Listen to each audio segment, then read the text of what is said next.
As Gary said, we're going to talk about embedded instrumentation and how the trends there are driving towards non-intrusive board test. The emphasis being on less probes with more coverage. So we'll start with an intro to embedded instrumentation, look a little bit at the what, why, and how. Kind of the catchphrase that we use at Acid Intertech is that embedded instrumentation sees what the silicon sees. The basic idea being that embedded instrumentation is instruments that are embedded in silicon. More specifically, what is it? One definition I pulled from a report from Frost & Sullivan that you can access on the internet. But in a nutshell, embedded instruments are intellectual property blocks, what's often called IP, that are inserted within the chips to perform specific validation, test, and debug functions. The functions that are implemented can relate to the silicon validation and test, such as at the silicon suppliers, Texas Instruments, and the like. Or they can be used to functionally or structurally exercise the printed circuit boards on which the silicon resides, or in fact through an entire system. Boundary scan is an example of an embedded instrument that is deployed primarily for printed circuit board use. The instruments continuing from Frost & Sullivan range from your built-in oscilloscopes, logic analyzers, memory built-in self-test or BIST, power monitors and meters, temperature monitors, and so on. Again, we mentioned boundary scan in the printed circuit board context. We'll talk more obviously about other board level instruments being the focus of this talk. Typically, as of the time of the writing of the Frost & Sullivan article, they found that most of the instruments had only been exposed for silicon use. But increasingly, the instruments are being made available for board level use. Not only boundary scan, but the additional facilities such as, for example, pseudo-random bit streams and pattern checking for high-speed I/Os. Whereas those may have been predominantly made available for silicon validation, increasingly they're being made available for board users as well. One group that we follow closely at Asset and that I've had some involvement with is IEEE P1687, what's called IJTAG group. They define embedded instrumentation as any on-chip circuit for test, debug, diagnosis, monitoring, characterization, configuration, or functional use. Note here that they extend beyond the validation, test, and debug realm and extend into functions that are actually inherent to the mission in some cases. Essentially, 1687 defines those as any instruments that can be accessed or configured from or communicated with by an on-chip network described in ICL, which is the 1687 instrument connectivity language, and which in turn connects to an external device interface, the most common of which is the JTAG test access port. We'll talk more about that momentarily.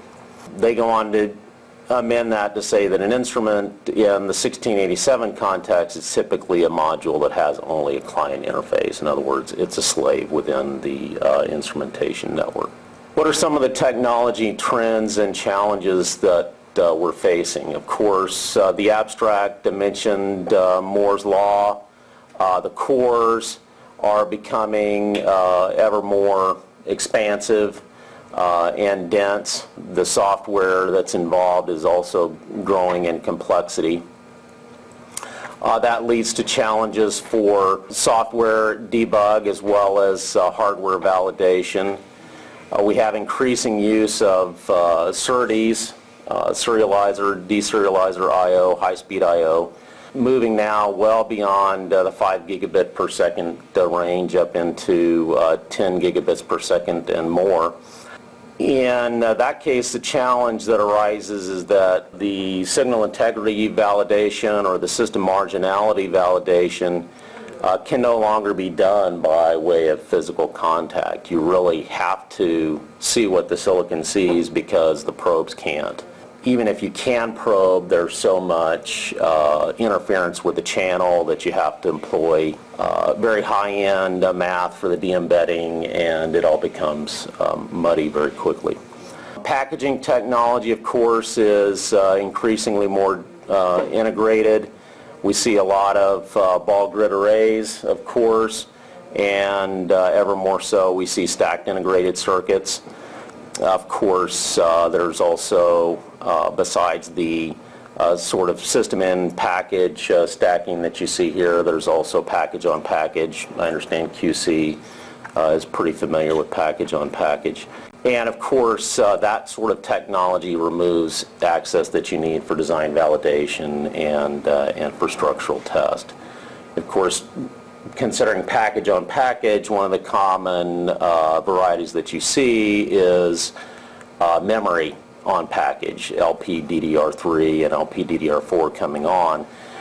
And they're basically your memory stacked on top of your logic die, and there's no way to test it. There's no way to access it except through some sort of embedded instrumentation. So how does all of this impact test and measurement market? Of course, really it impacts it in two ways. The one is the possibilities for instrumentation are facilitated by the higher level of integration. You can take instruments that used to be in large boxes, and now they're in modules, such as in a National Instruments rack, through what they call their virtual instruments model. And increasingly, the instruments are not in full modules, but actually embedded on the integrated circuits themselves. Just like you had software to manage the traditional instruments, and you have the virtual instrumentation, LabVIEW type products for virtual instruments, you also have a new range of tools that's available for the embedded instruments. On the other hand, of course, the technology trends require that the instrumentation become more proximate to the circuits to be tested. And again, so both of those trends give rise to embedded instrumentation. The need for embedded instrumentation is dictated, if you will, by Moore's law and the increasing density and complexity of the circuits, and of course the ability for those instruments to be embedded is facilitated by those same trends. All of this basically, as I somewhat alluded to, leads for a trend from hardware in the sort of tangible sense to a more of a software-based instrumentation. So of course there are circuits inside the ICs that provide the basic measurement capability, but you also need software that goes in and provides access to those instruments and allows you to control, access the information that the instruments have access to in the embedded environment. Some examples that are illustrated here, of course, is with the old style of logic analyzers or CPU emulation. You had external circuits that connected to your board, and they monitored or, in the very old days, emulated the operation of the microprocessor on your board. That was one of the first areas of instrumentation to give way to the embedded methodology, and you had the implementation of what's called on-chip emulation or in-target probes, where you have access to the debug facilities on-chip, also known as on-chip debug or OCD. Of course, with the structural test methodology, if you have access to physical test points, you might be familiar with in-circuit test. But as the circuit boards become more dense, the possibilities for physical test points and probes becomes diminished, and that gave way to what we know as boundary scan, which is another form of embedded instrumentation. And finally, more sophisticated, if you will, instruments are becoming available on-chip oscilloscopes and logic analyzers, on-chip bit error rate testers, and so on, ultimately leading to, in some cases, such as the low-cost test implementation at TI, access to reduced pin count testing for ICs themselves. So we'll stop here for a bit and talk about JTAG. So JTAG is really central to most of the embedded instrumentation that's available today. I'm not sure how familiar the group is generally with JTAG, but I'll just take a moment to introduce it. JTAG, formally, it's a word that describes or names the group that originally wrote the original boundary scan specification. Initially, that was a draft that eventually seeded the 1149.1 working group of the IEEE.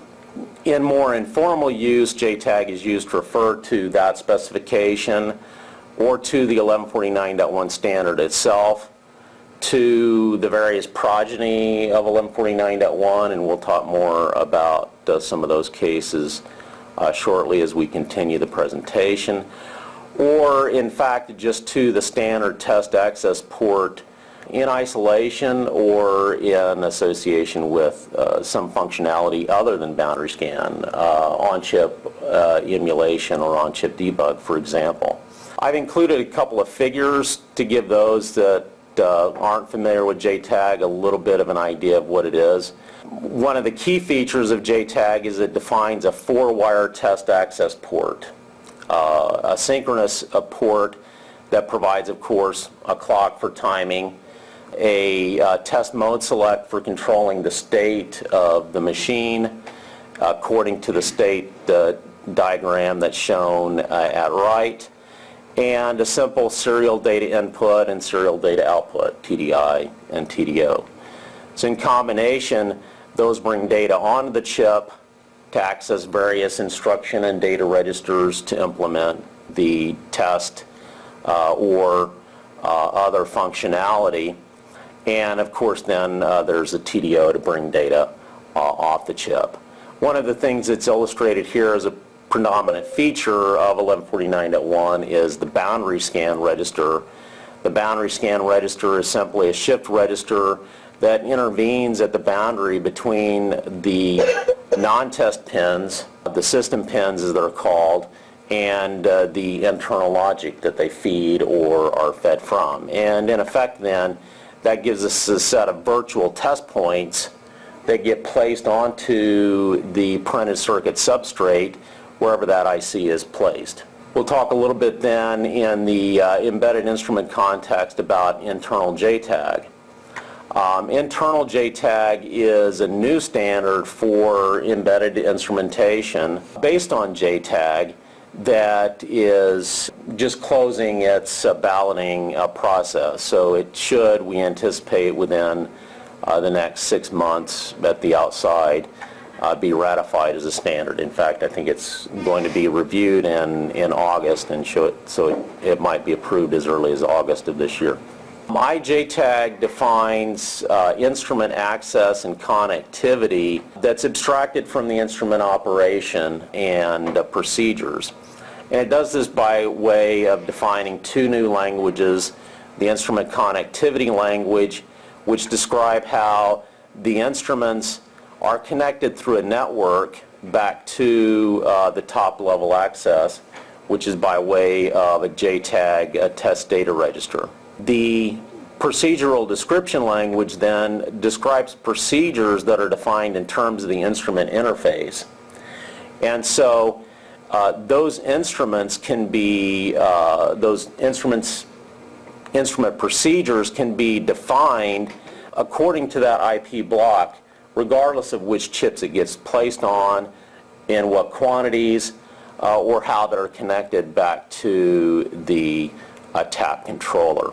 A couple of examples of instruments that you see here are MBIS, memory BIS. They could also be logic BIS. They could be any sort of temperature monitors, voltage monitors, any sort of instrument that you can imagine, and we talked about several other categories earlier.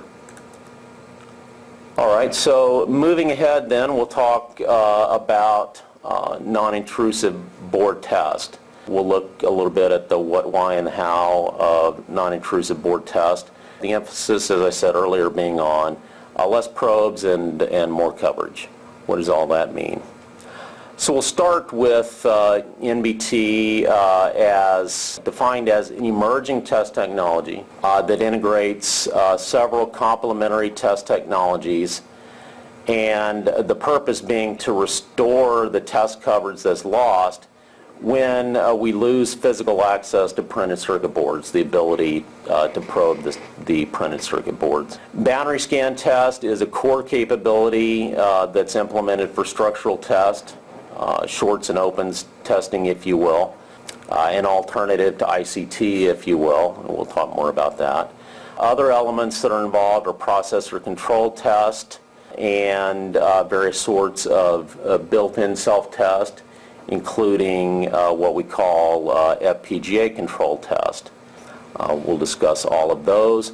The latter two, PCT, for example, brings in an element of functional test, providing, for example, at speed operation, and the built-in self-test methods deliver an aspect of performance test for test of your margins. This reference is from a white paper that offered, and it's available online as well if you click through the link. So why is non-intrusive board test needed?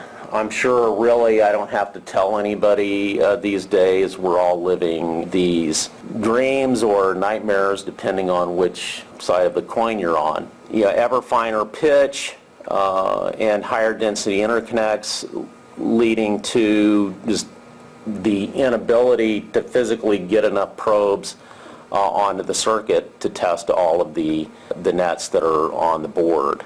Of course, we have blind and buried vias as illustrated here. Quite obviously, if you have blind and buried vias, you can't probe the vias, so you have to bring those out to test points. And of course, the reason that you have blind and buried vias in the first place because you have a high density circuit, and so you don't have room for test points. BGAs, who doesn't have BGAs on their boards these days? I was talking to Richard earlier. He's got very large boards, but he's still got BGAs on the boards. Heat sinks, of course, provide interference for physical probing, conformal coating where that's required, depending on your environmental concerns. AC coupled nets, we talked about SerDes or high-speed I/O. That's all based on differential and AC coupled nets. That leads to complication for probing. And just generally then the high-speed serial I/Os. The illustration that you see over here in the lower right-hand corner, if it was fully implemented, it would have a set of I patterns that's associated with it that on the right-hand side show a more or less open eye, indicating that there's no interference from the test points of probing in terms of the signal integrity on that pair. But as you add a test point, you get compromised signal integrity, and of course as you probe, even more so is your signal integrity compromised. In terms of, so that covers the less probes aspect of it. In terms of more coverage, increasingly folks are looking for more than just conventional structural coverage. As the functionality becomes more complex, higher speed, there's a higher concern for functional and at-speed testing and performance testing. And functional testing can deliver that to some degree, but with a level of coverage and particularly diagnostics that is troublesome, and especially in terms of the level of engineering effort that's required to deploy high coverage, a high diagnostic functional test at the system level. So embedded instrumentation can come in and of course pick up your structural testing, what INEMI calls the PCOLA, presence, correctness, orientation, aliveness, alignment. Embedded instrumentation can also come in and pick up, of course, your interconnect, shorts, opens, and quality, which are also structural aspects. But beyond those, going into functional testing or functional coverage, we have interest to cover specific functional features on the board and to do it at speed. And beyond that, we have an interest in measuring or testing the margins of the circuit. Bit error rate we mentioned several times. That's one that features prominently in any sort of high-speed I/O that's based on SerDes type technology. Again, there's a reference to INEMI there that sources the scoring guidelines for PCOLA. Over here in the figure, there's kind of a representation as you climb up this stack of using boundary scan, for example, for structural test, what we call processor control test for functional test. That's a way basically of implementing functional test from the bottom up instead of from the top down, which is the conventional functional test methodology. And similarly, for performance, we have tools such as high-speed I/O test or FPGA-Controlled test, which employ the embedded instrumentation for performance or margin testing.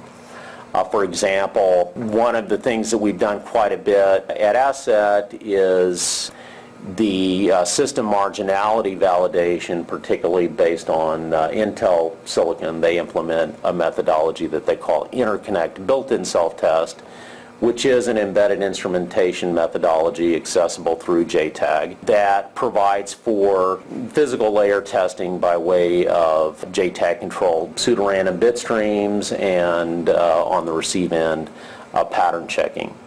Sometimes that's done in a loopback fashion, and it can also, if the chips support it, can be done in a point-to-point fashion where you have the transmitter on one chip and the receiver on a different chip, what's sometimes called the master-to-master methodology. So in terms of the further definition of non-intrusive board test, kind of what is it at the how level, how do you do it?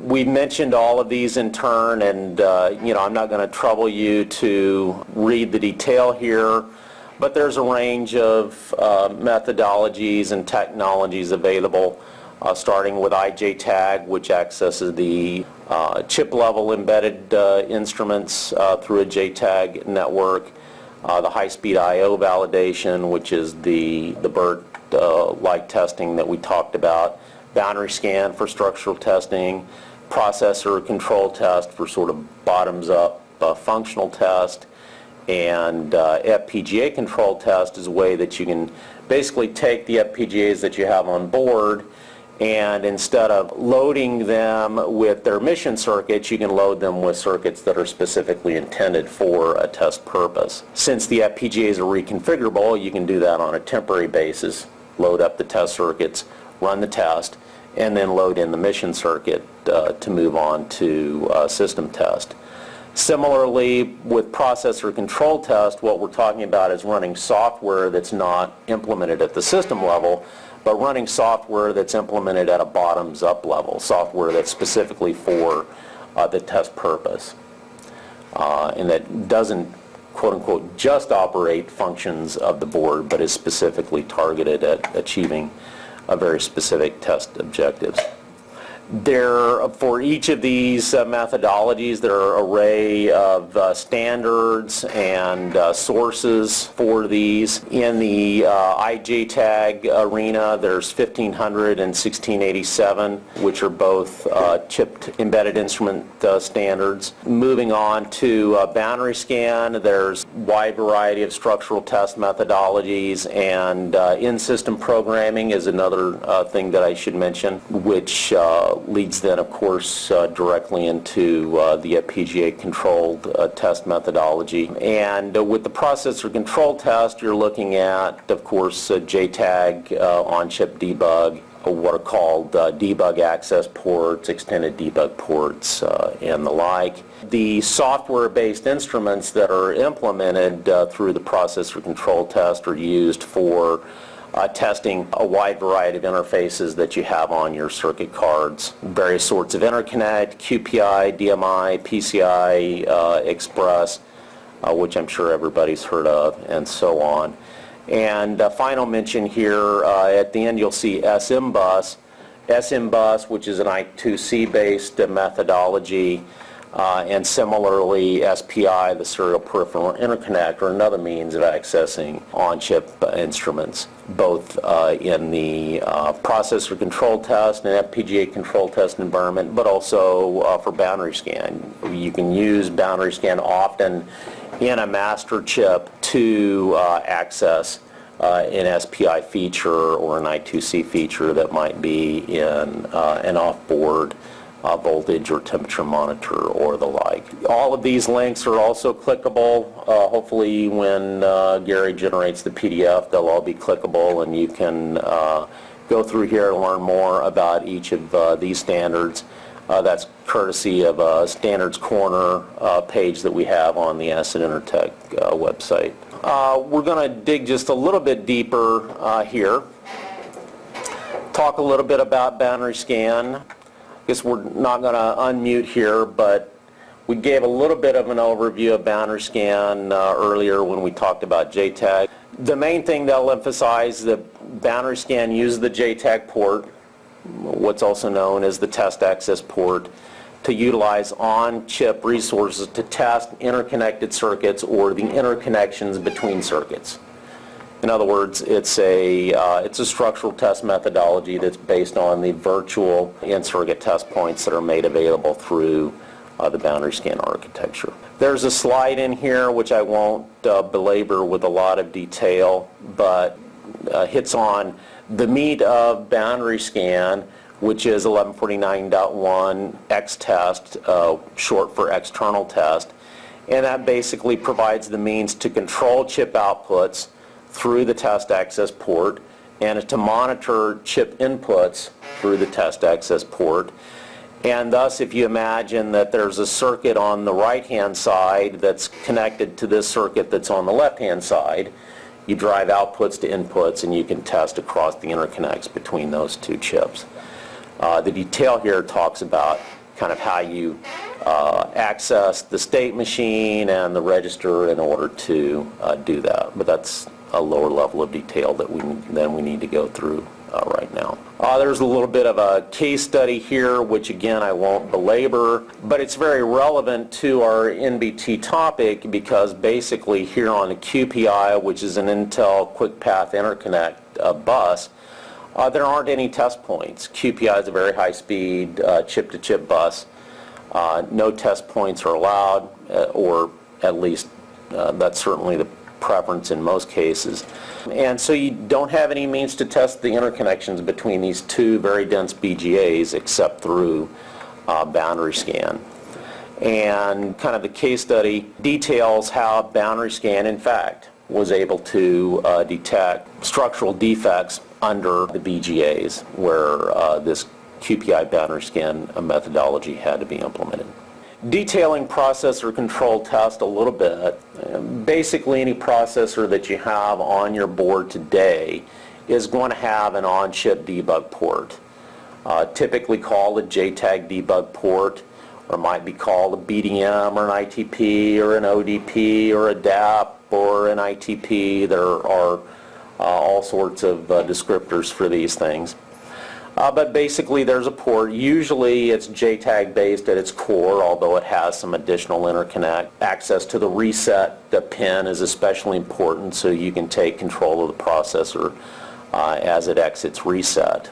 Those debug facilities provide what's called run control, the ability to start and stop the CPU, the ability as well to read and write registers within the CPU, or in fact to, through the CPU, read and write to I/O and to memory that the CPU has access to. And then finally to download software, test code, and run that test code. In the PCT context, those test codes are optimized for the manufacturing test purpose. So it'd be nice if I had some animation here, but basically the way that PCT works is you can think of this entire diagram as being dark to start. And when you power it up and you take the CPUs out of reset, you take control of the CPUs through the processor control test methodology. You load them up with reads and writes to go out and access the interfaces to other chips. For example, out here to the platform control hub.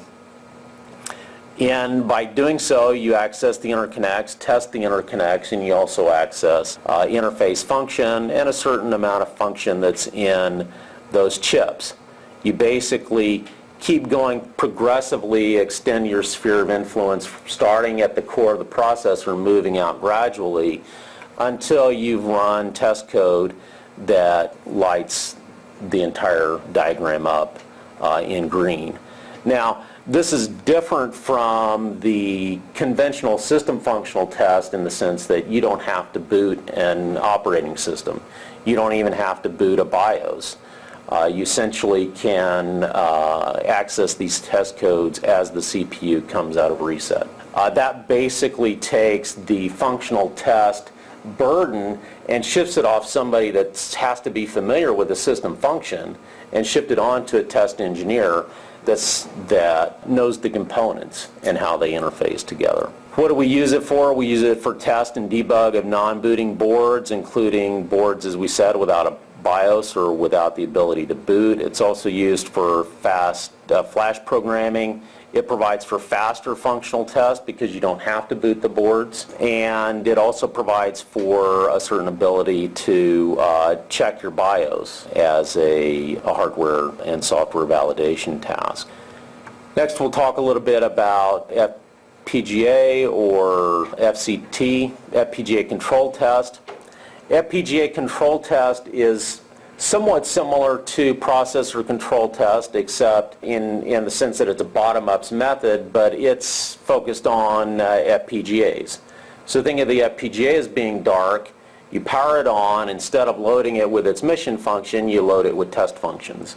Again, you don't have to have the system software, firmware, code that controls the FPGA. In fact, you can implement FCT methodologies before one line of Verilog has been written for your FPGA. In doing so, again, you can go out and you can test the interfaces to other chips through this methodology. This shows a variety of different instruments that you might implement through such a methodology. I'm not going to read them all to you here, but just a couple of examples. Instruments that test your memory interfaces through to instruments that do digital pattern generation and pattern capture to fast flash programming. JTAG, as we know it, is basically one tap that provides access to many non-intrusive apps. TAP again means the test access port. The various non-intrusive apps that we're referring to include boundary scan test, processor control test, FPGA control test, and other embedded instrumentation, as we've discussed. Again, I don't want to omit in-system programming. In-system programming is a very key feature that's provided as sort of a core facility for boundary scan test, and also provides the means to implement the FPGA control test. As well, JTAG, the one tap, provides access to many non-intrusive benefits. Going to a lower cost tester that's not based on physical access, provides you with a smaller capital investment, minimal fixturing. The higher coverage and the lower level diagnostic facility gives you a fast time to actionable diagnosis. Of course, the test development is highly automated. Reviewed most of that, so I'll, in the interest of time, move ahead. Another thing to consider is reuse across the life cycle. One thing that we haven't talked much about, but it's worth emphasizing, is that intrusive test methodologies are inherently not life cycle portable. You can't take the wafer prober that you use for chip test and reuse it at the board level, much less at the system level. You can't take the in-circuit tester that you use for board structural test and use it in the field. But the non-intrusive methodologies based on embedded instrumentation can be deployed throughout the life cycle of the system. The same instruments that are used on the chips, accessible through the JTAG port, are likewise accessible when your system is in the field, and you can take the information that you gather from those later phases of the life cycle and feed it back to improve your incoming quality as you progress through the life cycle.